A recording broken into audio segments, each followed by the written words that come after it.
Hello,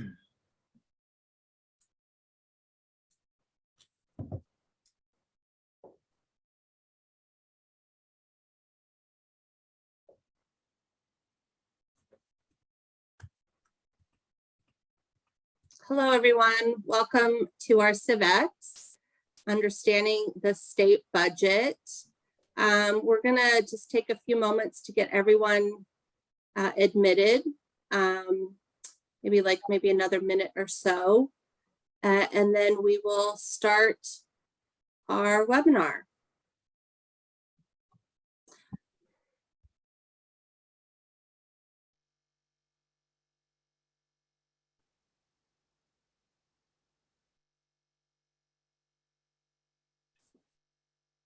Okay.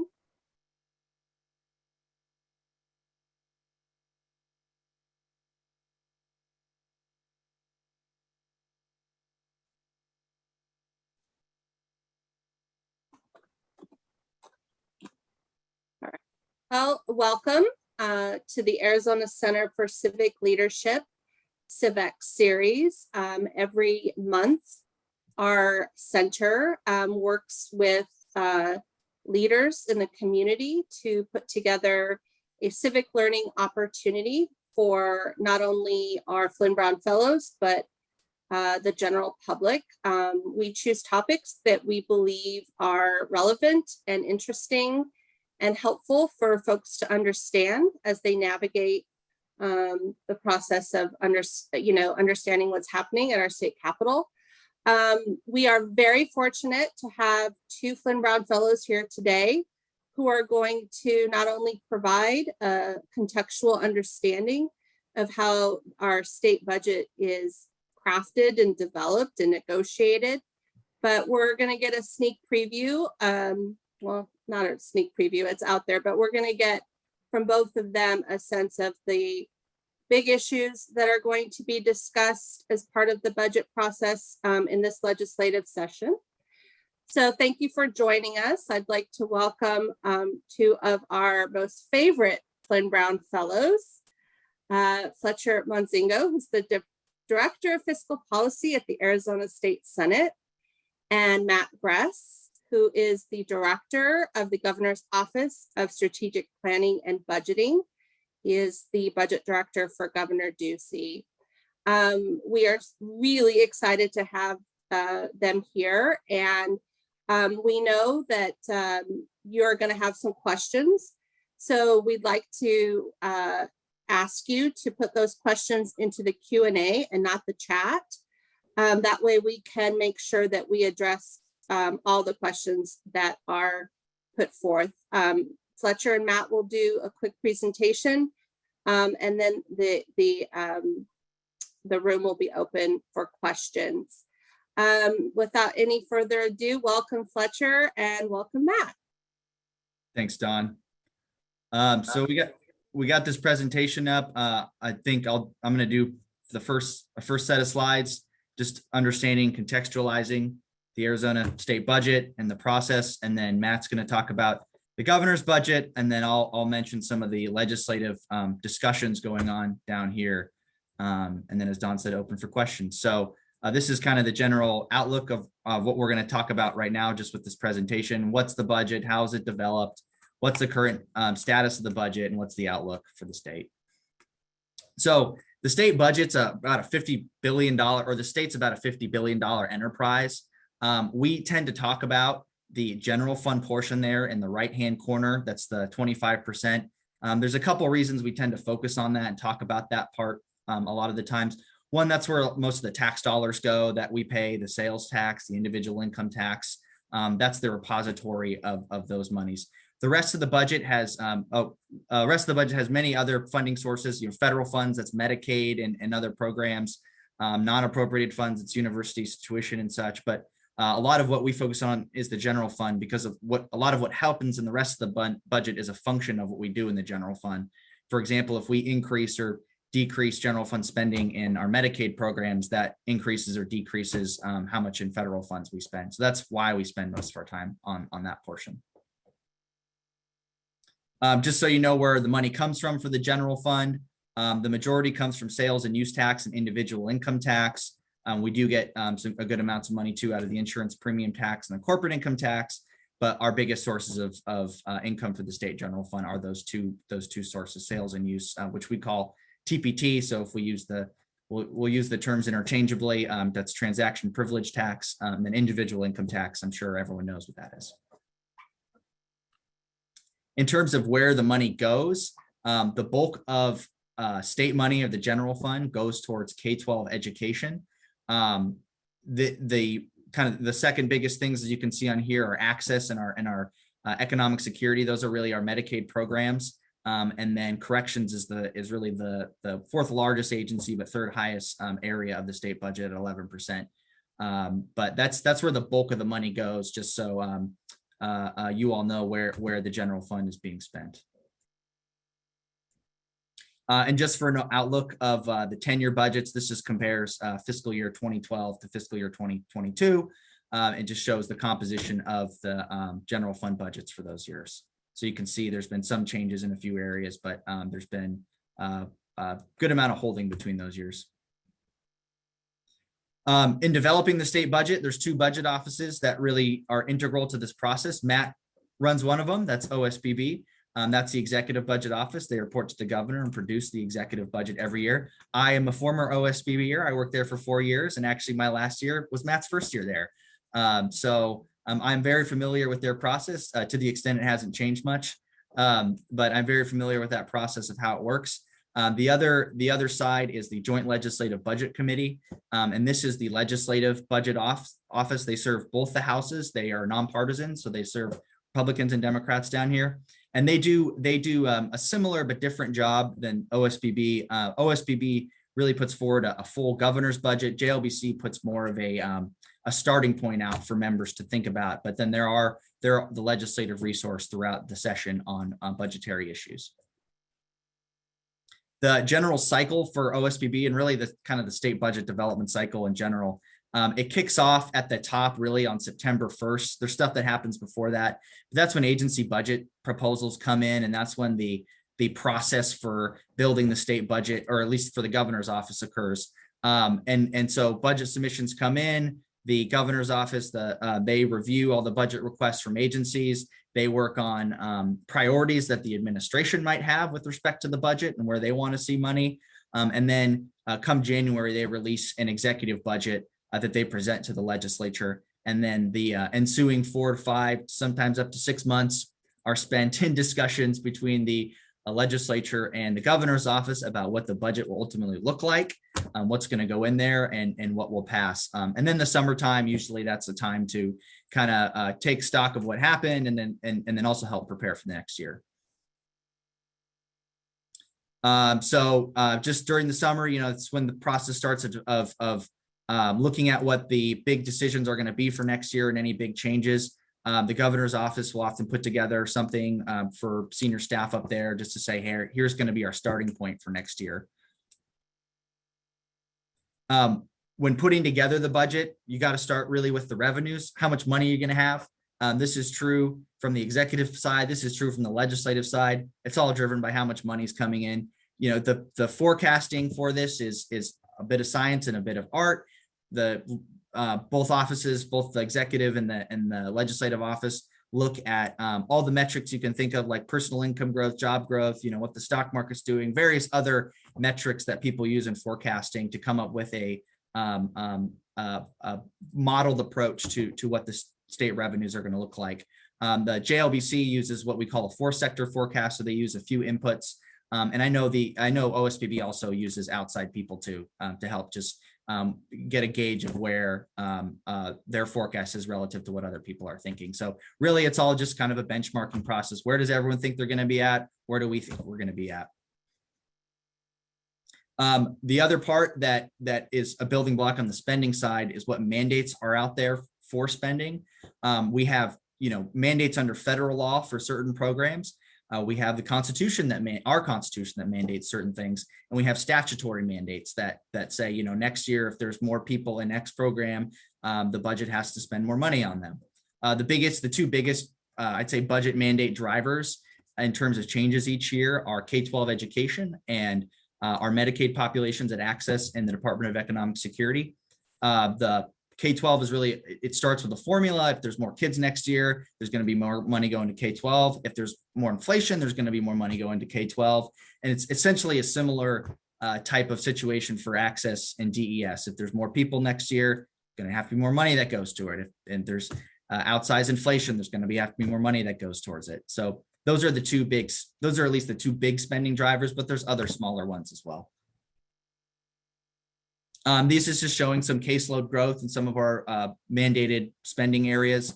You can see, or not just mandated spending areas, but caseload growth in general. You can see Access there on the right, 56%. That's a combination of policy changes. And then most recently, of course, the COVID-19 pandemic, which had effects in the economy. So there's a few things going on there. K-12, up 15%. Corrections only about 7%, but you see you can see all that compared to total population, and you can sort of see how they compares to our overall population growth over the last 10 years. This slide is interesting for the fact that it shows the Medicaid enrollment throughout the last 20 years, but you can see kind of the cyclicality and the patterns of the state budget in the Medicaid enrollment. I'd say up until COVID-19, because there's been some policy changes that impact the ability to say people are on Medicaid or not. But you can sort of see that it's, and this should be intuitive, it's a counter-cyclical process. When times are bad, more people go on. When times are good, less people are on. And you can see kind of the fluctuations over time in there. K-12 student counts, they were steadily increasing year over year. That is up until the COVID pandemic era. And we base our budgets off the student count numbers. So you can see there's that big drop in 21. That's just because there were fewer kids in 2020. So, to make up for all those kids who went back, we'd have to, or make up for all the kids who left the K-12 public schools last year, we'd have to grow exceptionally high to get back up to what was pre-pandemic trends. But you can see that there's a fairly significant drop between those 2 years. We are still expecting some return to normality at some point. That's at least how our budgets are constructed. That we kind of have to wait and see whether that assumption holds true, but it's a conservative approach to make sure the money's conservative budgeting approach to make sure the monies are there in case that happens. And then prison population, you can see that there was a steady rise over time. This goes back all the way to 1971, but you can also see that lately we've been dropping in terms of prison population growth. Matt and I worked on this together, and I think this was included in the slide that he sent over to me. And I didn't realize the extent to which the prison population has recently declined so much. It was quite interesting to me. And then this is another area that we look towards when thinking about mandated spending growth, child safety population. This is making sure we're serving the kids who are out of home. You've seen that you saw a peak back at the beginning of the Ducey administration, and then you can see that there was a big drop or decline in that, and it's kind of leveled out right now. We talked about agency requests. These aren't most of the times they request some of the mandated spending changes. Access has a whole forecasting department that works on that. But other times they have issues that they need solved. They have things they want to bring to the attention of the governor's office that they think need analysis and need funding to help solve. So they submit that every September. They submit that September 1st every year. They present kind of the current plan for this fiscal year, and then any changes next year. And it can be anything. We're talking about more people. We're talking about new printers for your really small agencies. It kind of runs the gamut of what the issues can be. And then I think this is where I'm going to turn over to you, Matt, talk about the kind of the developing side and what, where you guys fit in and what the budget's looking like from the executive side. Thanks, Fletcher.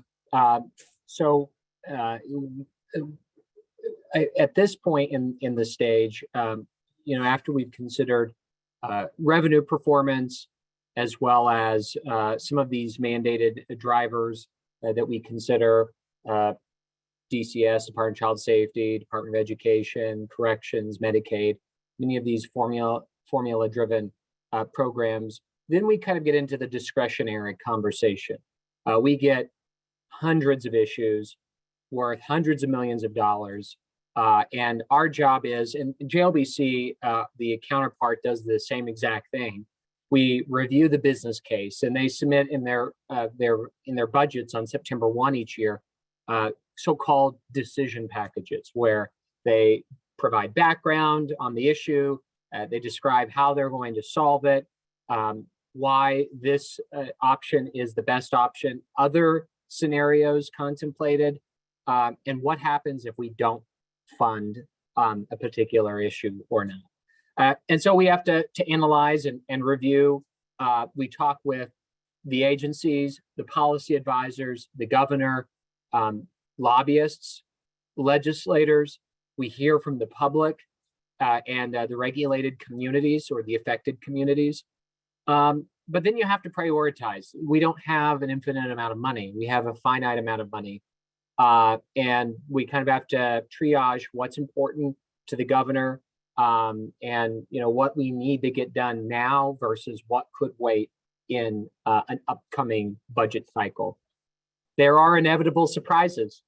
COVID-19, classic example of that. We have certainly the teacher strike, I think was a surprise to the Capitol community. Court rulings related to the Medicaid restoration discussion that happened several years ago on the hospital assessment. We have the 208 litigation that's outstanding right now in terms of our budget development and the budget conversation. So there are a number of different factors that can really affect our budget process.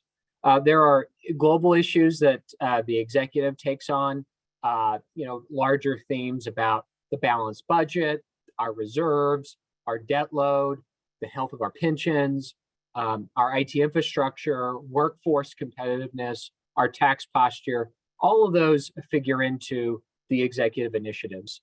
And then on the first Friday of the first week of the legislative session, the governor presents his budget.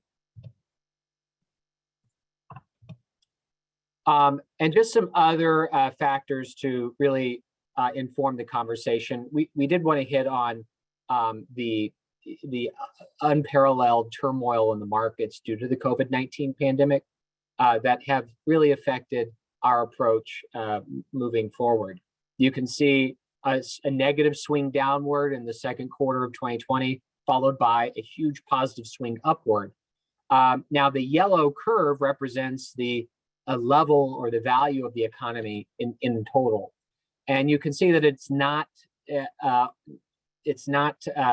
back on that gray trend line that would have been expected to occur absent the pandemic. We would need to see pretty strong growth in order to get back to that line.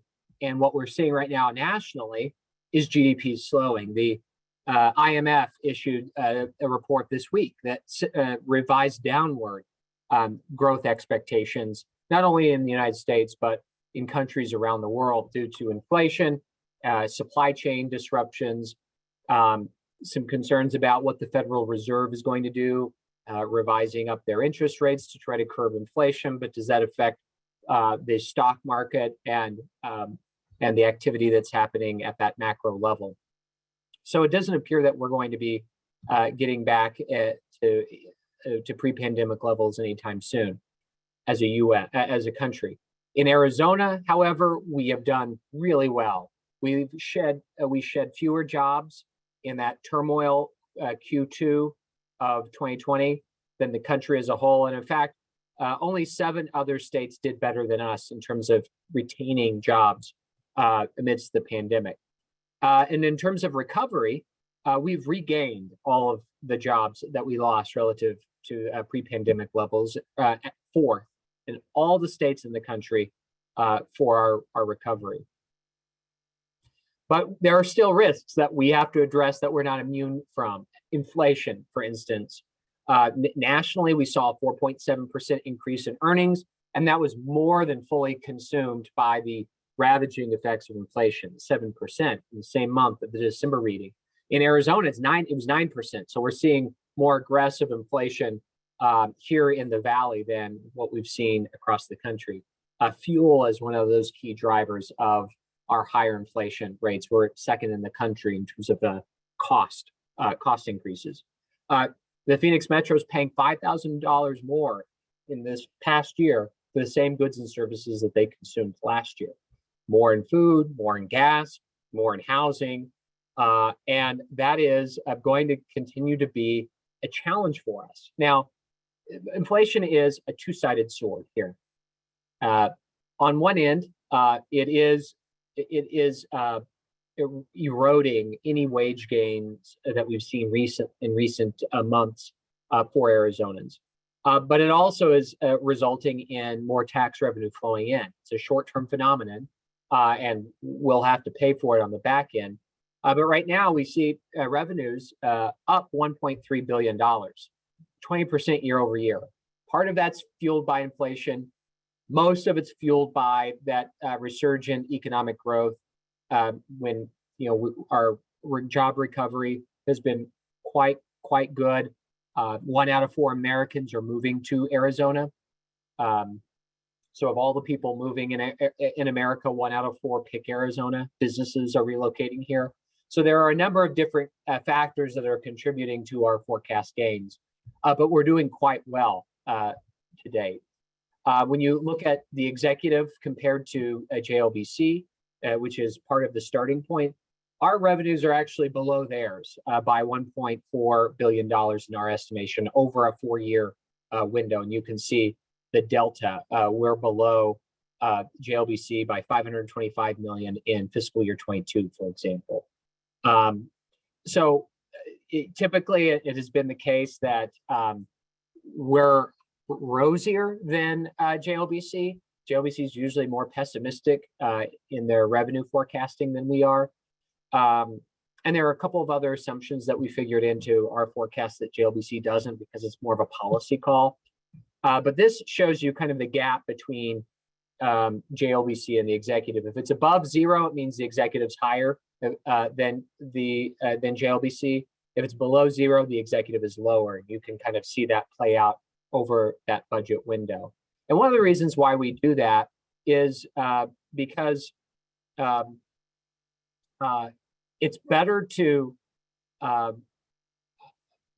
forecast conservatively and then things come in better than you thought, versus trying to overpromise and the revenues don't show up and then you have to make some drastic changes in spending.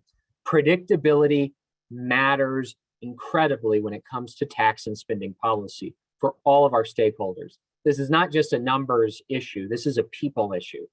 So you have to emphasize predictability in our line of work. So this is the executive budget that we've proposed for the 7th straight year. Arizona remains structurally balanced, and every budget we have passed in our term, we've focused on keeping the budget structurally intact throughout that 3-year budget window. It's a very important keystone in the budgets that ultimately get enacted, and it's very important to legislative and executive leadership. I wanted to play this because it really sets the tone. So we've talked about a lot of the technical issues regarding revenue and kind of structural balance and the rate of growth of certain programs. But there's also kind of a theme that the governor, the executive, brings to the legislative session every year. And in his final year, he wanted to lay out some of the key priorities that show up in the executive budget that we'll talk about. So I'm going to play this, and if Don, if you could let me know whether it's audible, that would be very helpful.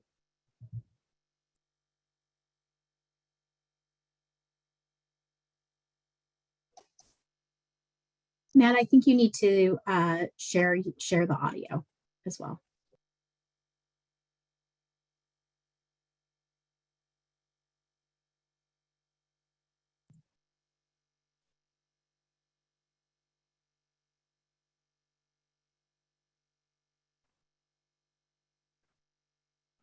No, not working? No, still not. How do you share the audio? hang on one second. I think if you go Oh, to here your we view options. got it.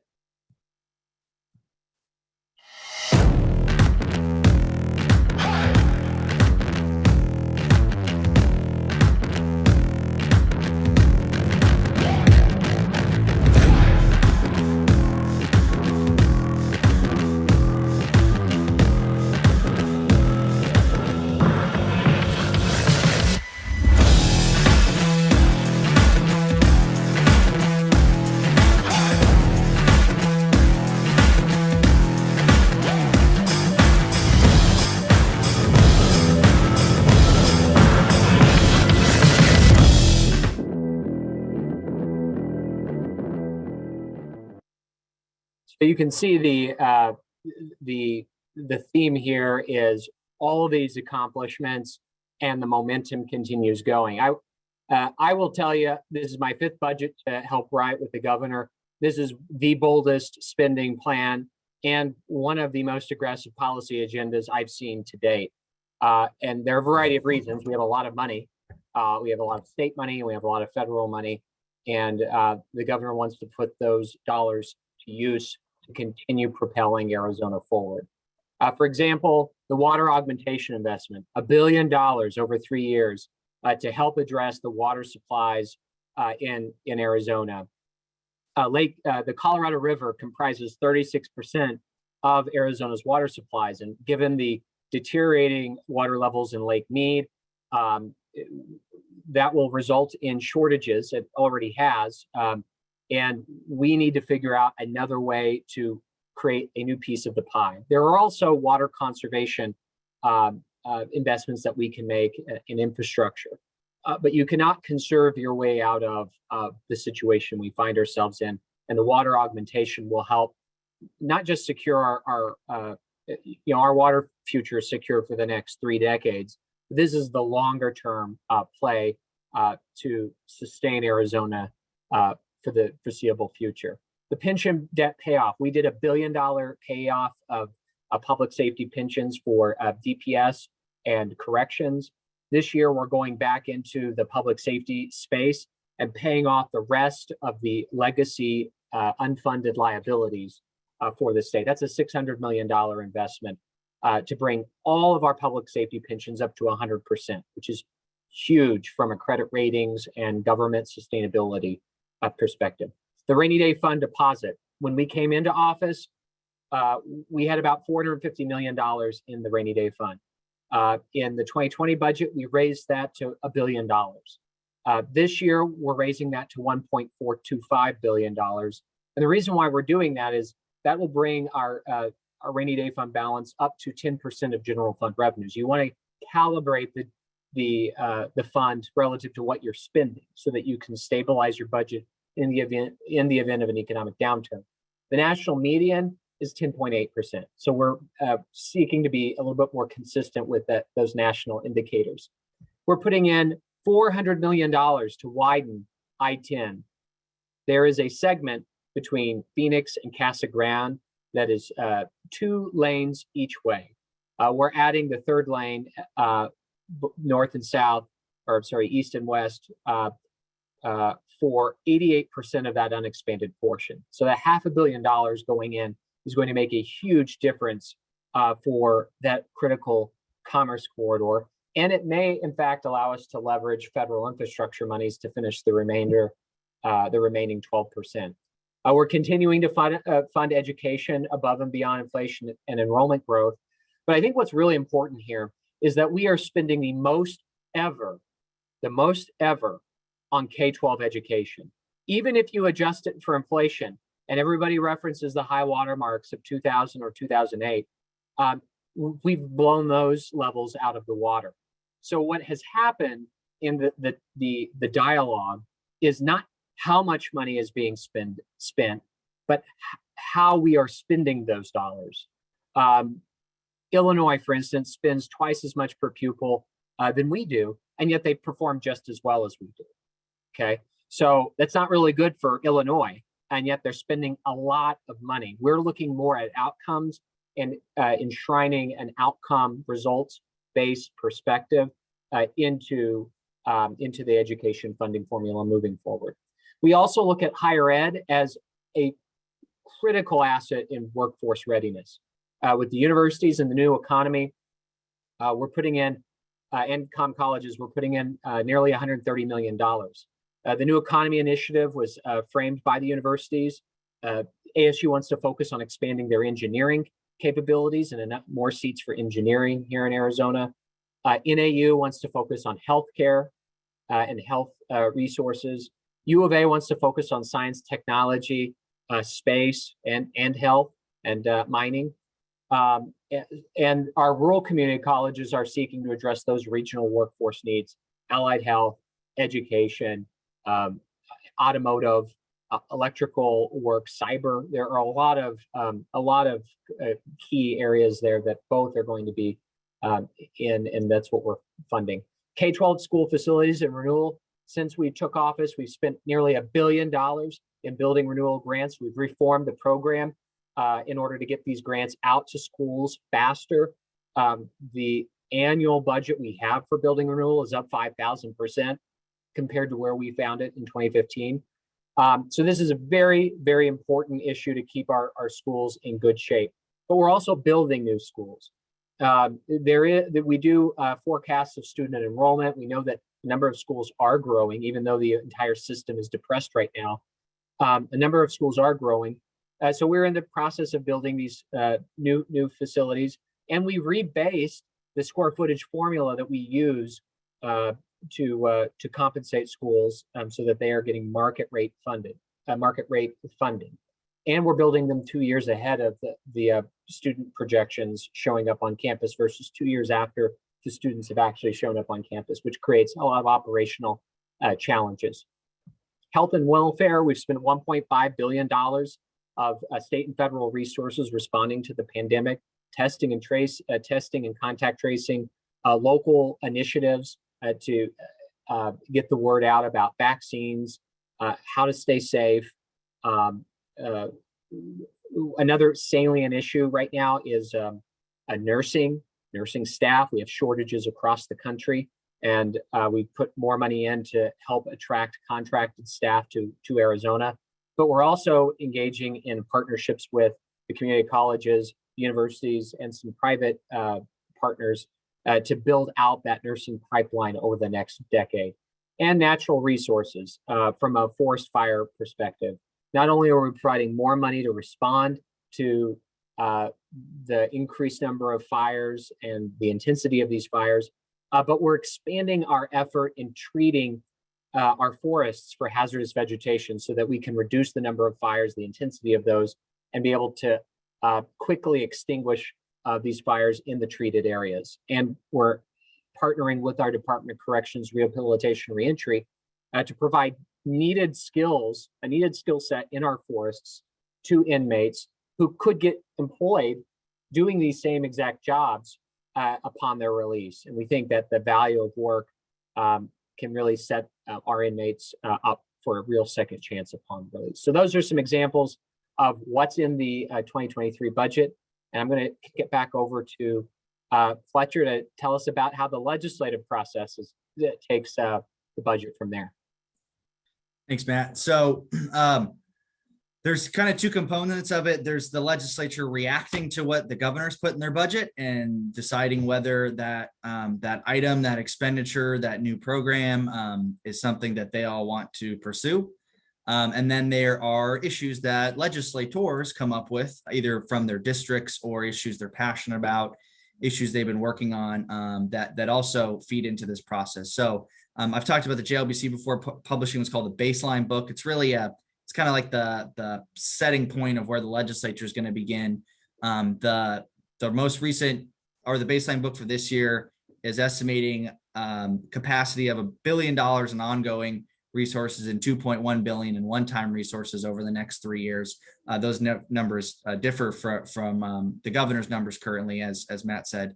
But so this process is all about figuring out what people want in the budget and what they're willing to support. Asking 90 people where they want to go to dinner and you're going to get 90 different answers. And that's kind of the similar concept, though it's not as extreme because people generally have some similar ideas of what's going on.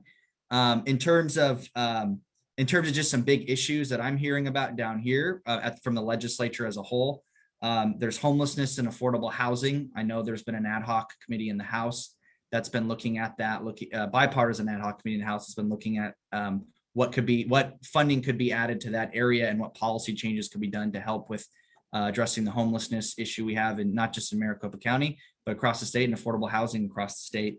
Water, as Matt mentioned, that's also a big priority for many legislators down here. How we're going to secure water supply for the future, how we're going to conserve water. The pension funding, I thought was it kind of interesting that, it's in the governor's budget, and we did a lot last year with it too, because I'm hearing a lot about that this year too. Last year, I'd say we had some bills on it, and I would say there wasn't really bipartisan support for it. But this year, particularly yesterday in our appropriations committee in the Senate, 2 pension payoff bills got unanimous support to move forward in the process. So I think some people are starting to realize the financial value in doing that. And also it just being able to free up ongoing resources for other priorities that they would like to do. And then, every year taxes are a discussion. There's bipartisan proposals on both sides for different sort of tax credits. I'd say the Republicans are more focused on rate cuts, and then there's some tax credit sides on the Democratic side, like the EITC, the earned income tax credit that I know was in the governor's budget. We just heard that this morning in the finance committee. And then the last one's really education. Education's always a topic down here, discussion about what to add, how much to add, and where to add.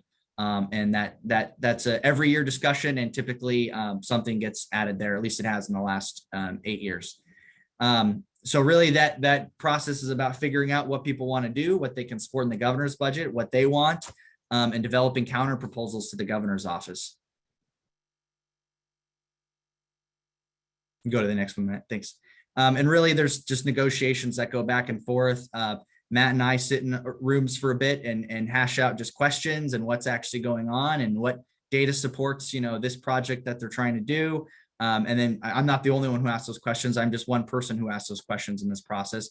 Really, there's a lot of stuff that goes back and forth with staff, and ultimately there's elected officials. They get involved and they figure out what they can support and what they can get passed. It doesn't always follow this pattern, I must say, but this is kind of the typical pattern. And then just the next sheet is just what kind of the negotiating sheet looks like when we go back and forth. It's lines on a spreadsheet that we either agree to or don't agree to, and that's the back and forth that occurs. And then there's typically some other bills that might come after a budget per se is negotiated. We call these money bills. They're outside of the process of the normal bills we have as a budget, but they might do one-off expenditures or one-off appropriations for various programs that people are interested in. Right, I think that's everything we had on our presentation. Do we want to go to questions, Matt? I think I'm just going to go down the list of questions that are here. There's about 11 so far. So Kim asked, the first one was a comparison between 2012 and 2022. There was a 9% difference in other agency slots. Well, the rest of the agencies stayed about the same. Can you explain why that happened? I think one part is that we've added, since 2012, we've added some new agencies that appear on that list.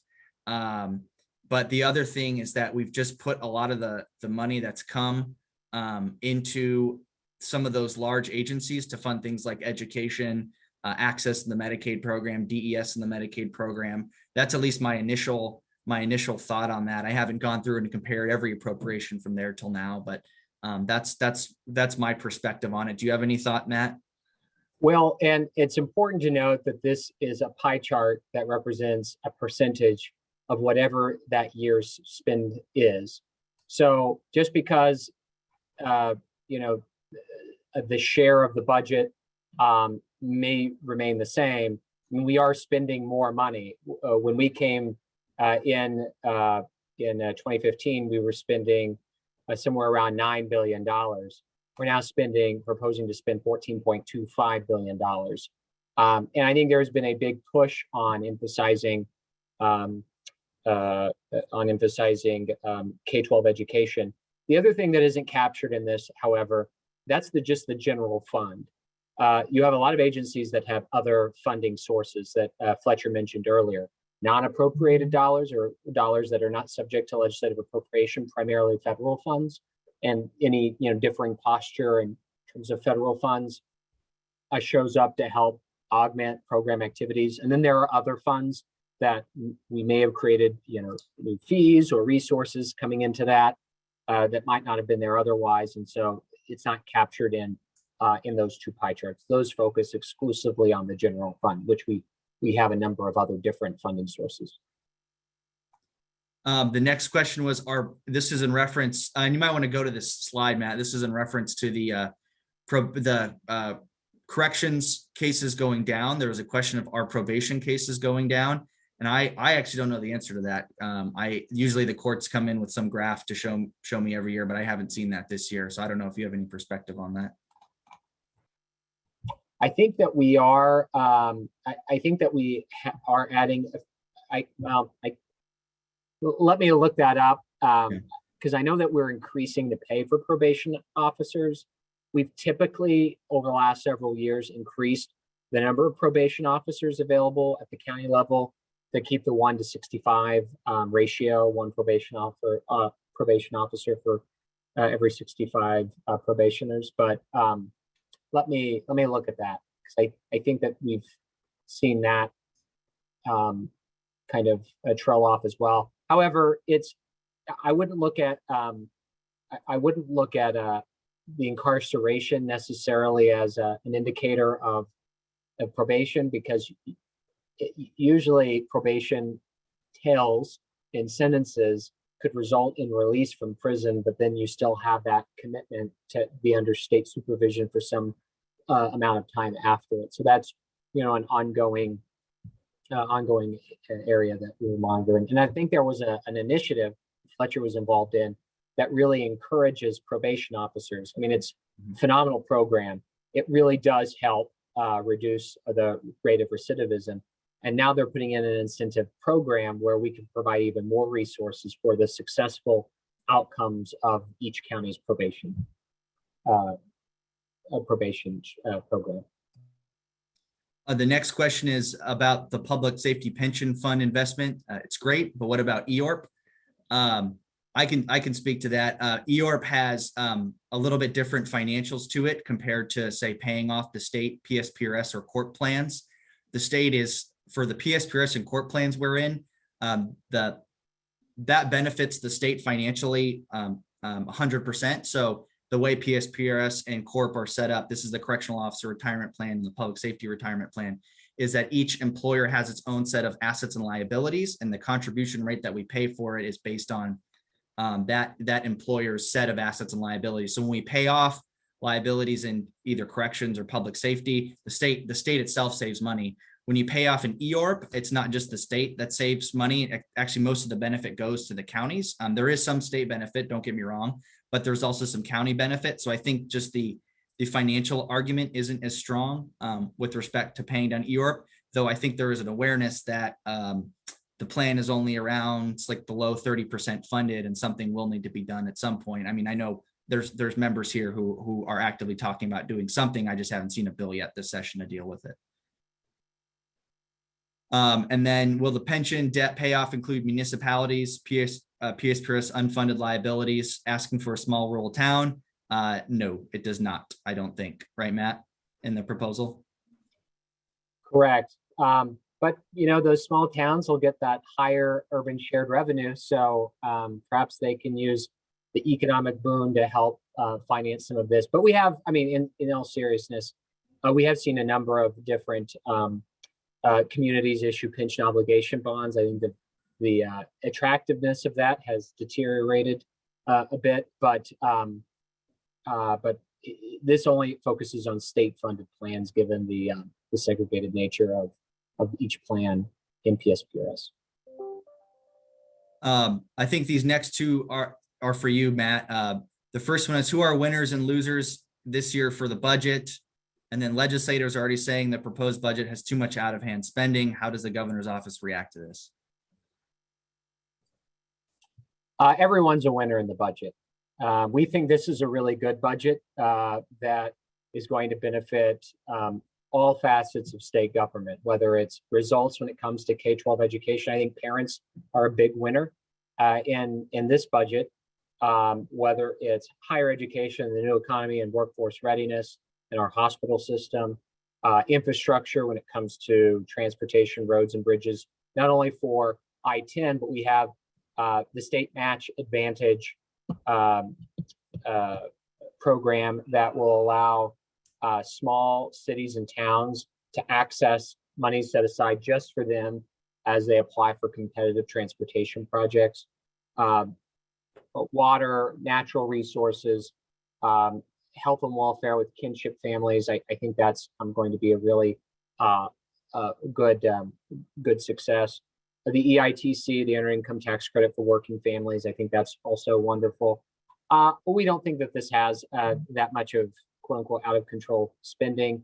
72% of the executive initiatives are one-time in nature, focusing on those legacy investments, infrastructure, roads and bridges, a lot of equipment for public safety needs. Yeah, I think those concerns are misguided. And I also think that they're nowhere near, when you look at the ongoing commitments, nowhere near Napolitano level rates of growth that resulted in massive slash and burn government following the Great Recession. The next question, and this is, I think, related to more the litigation with respect to Prop 208, but what are the contingency plans for the Prop 208 election? I think it means litigation. From the legislative side, the JLBC, when they put together their budget, they have reserved about $900 million in case either in case the Superior Court says Prop 208 is constitutional, which then have to go back to the Supreme Court for ultimate decision, or if any taxpayers have prepaid their obligations related to Prop 208 in the last year, or do so in the next few months until that litigation is resolved. So there is some contingency built in there, at least on the legislative side. Do you want to add anything to that, Matt? It's unconstitutional. So we look forward to seeing this misguided and unconstitutional scheme go down in flames. The next one is, and I can take this one, the K-12 spending cap and how it may impact the actual budget numbers, as well as budget negotiations. In terms of the actual budget itself, the AEL doesn't actually, it doesn't actually reduce or add to anything in the budget itself. It's really a separate question about spending authority, not about appropriations for the budget. So that is a decision that, that the legislature has to contend with, but it doesn't impact the budget per se, because the basic state aid payments will still go out based on population counts. This next one is about the governor and legislature back over a decade swept funds for arts, parks, and other organizations in order to balance the budget. Are there any plans to restore those funds? To some extent, we have, with things like the Heritage Fund. There was a one-time appropriation to that from the general fund last year. So to some extent, there has been some replacement of funds, but I think every year it's sort of a new question of whether an agency has sufficient funds to continue operating or not. Well, Fletcher, I'd just add, we're investing the most ever in state parks in this budget, $177 million. So when you add in some of our investments that we put in to date, you're at $215 million. So parks are flush with cash. They will have a lot of money, 44 projects across the state focusing on wastewater, ADA, structural, the conditions for many of our historic buildings on site so that they can be used and enjoyed by visitors, a broadband access. So rest assured, the parks funding the Heritage Fund will be a footnote in terms of what we are putting into this into this system in the matter of a few years. As far as arts go, we've provided federal funding. The arts community has received a significant amount of federal funding from a variety of rescue bills. We've included $2 million in the budget, and that'll be a legislative executive discussion on what that ultimately looks like. But we've also provided significant resources to them, either directly or via federal stimulus. This question is on the Supreme Court decisions from last fall. How will the recent Arizona Supreme Court decision impact this year's budget process? I mean, I think the opinion, if anyone can go read it and understand what the court's logic was, it didn't expand greatly on it didn't really expand the understanding of single subject. They cited prior precedent for their understanding of single subject. I think it means that when the legislature puts together the budget, these topics need to be more related. I mean, that's kind of my short end answer, is that there just needs to be a little more cohesion in terms of what items are included with respect to the budget. And I think that will be the general approach this year from the legislature. Arts funding, there's the second question on arts funding that was already answered, I think. Any prognosis on the success of transportation earmarked appropriation bills coming from legislators? I think there's a lot of one-time money out there. So I think those types of bills might have a good chance of making it at the end of the day, because that's something that both Republicans and Democrats can get behind. Particularly rural ones, they drive from all parts of the state and they know what it looks like. So I think there's as good as any chance this year as there has been for getting some funding for transportation projects for local communities. There's a question on how are you going to raise the DPS pay without sweeping HERF and the VLT adjustment that went away. HERF was swept for many years. And then what happens in the near future if we level out, have a setback in the economy? We don't sweep HERF like we once did. We restored that a few years ago. We used that VLT adjustment and then we repealed that. So it's all coming from the general fund now. That's the primary source of DPS funding at this point. Is there anything else you want to add on that, Matt? There's a question about broadband expansion. I didn't see any particular investments in this budget. Alternative means being used to fund the strategy. There was $100 million in federal funds that were set aside for broadband expansion. Has there been any more since then, or was that the bulk of it, Matt? I think you're going to see more money come. Just yesterday, we received our grant agreement for the Coronavirus Capital Projects Fund. It's $190 million that is focused on broadband. So we're reviewing the terms and conditions of those dollars, but there is much more investment in this space coming our way. There's a few more questions here, and then I think we'll both have to jump off because we're coming on the 3 o'clock hour. This question is my understanding that school funding for this year is based on last year's student count, which is problematic, of course. Assuming that it is accurate, there's a plan to fix this soon. I think there's two issues going on. The AEL, the limit, bases it off last year's student count. The budgeted expenditures are just for this year. They are what they are. If more kids show up, more money goes from the state to K-12 districts. If fewer kids show up into public schools, there's fewer money that goes through to school districts, because that's how the formula works. So those are two, I think, distinct items, and the formula for the AEL is set in the Constitution. And then the next question is, when the governor first came to office, the use of lean methodology was introduced in the state government. Can you please tell us if or how much the use of this methodology has saved any money for the state? Well, we have done a lot of regulatory reform using the GERC process and the rulemaking moratorium, and that has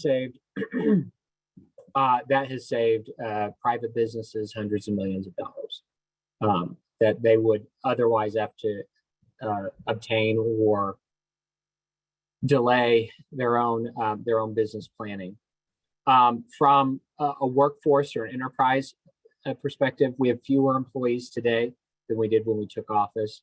They're paid more, and they have a higher engagement score than we've had in the last decade or so. So we've come a long way in terms of how we can do our work better, more efficiently, with fewer human resources, and we think that's a good thing. We don't see government growing for the sake of growing. We want to try to be as conscientious in the tax dollars we collect from Arizonans as possible. A lot of automation has assisted with that. And I think you're going to see a lot of remote working, again, continue to contribute to more efficient processes, being able to handle things more quickly. The Business One Stop is an initiative that allows people to plan, start a business, get your licenses, all of those things very quickly. And you have to go to many different state agencies.